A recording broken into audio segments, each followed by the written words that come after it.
Au sein de l'équipe Ciel du LIPSIS, on travaille sur l'embarquabilité des traitements d'intelligence artificielle dans des dispositifs médicaux. Notamment deux exemples assez parlants. On travaille sur des systèmes de vidéocapture endoscopique dans lesquels on insère des traitements algorithmiques d'intelligence artificielle. Statistiques, on apprend à des réseaux de neurones à reconnaître des polypes in situ, avec comme ambition en fait, d'augmenter la détection précoce du cancer colorectal, qui est un cancer qui se soigne très bien, comme la plupart des cancers, à partir du moment où on le détecte très tôt.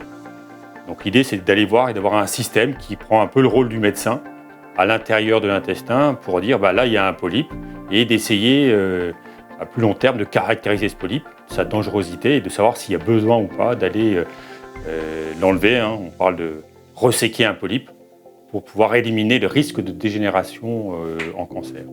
On travaille aussi sur des systèmes plus basés sur l'intelligence artificielle, mais à base de règles cette fois-ci, pour la détection d'apnée du sommeil. Donc là, on va faire aussi des systèmes embarqués dans des casques EEG que le patient va mettre sur sa tête pour pouvoir essayer de surveiller dans son sommeil le patient, et si on détecte bien évidemment ces phases d'apnée du sommeil, pouvoir y remédier et trouver un traitement approprié. On travaille dans le cadre de ces travaux avec des médecins qui nous apportent leur expertise pour savoir ce que c'est que les pathologies qu'on va rechercher, que ce soit dans le cadre du cancer colorectal dont je parlais, dans le cadre des apnées du sommeil. Ils vous apporter des données aussi, parce que sans données, on ne peut pas faire d'intelligence artificielle. On travaille effectivement sur du matériel. Et grâce à ces dispositifs, ils vont aussi faire avancer leurs propres pratiques. C'est-à-dire que nous, on va donner des nouveaux dispositifs qui vont permettre de diagnostiquer, voire maintenant de traiter aussi. On parle aussi de médicaments électroniques pour ces dispositifs-là.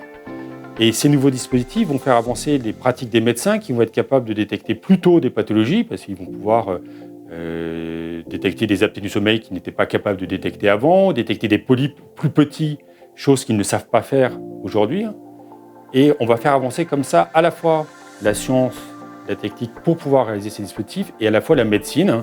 On est dans l'espace d'une convergence entre la médecine et la science et la technologie pour pouvoir globalement faire avancer la connaissance.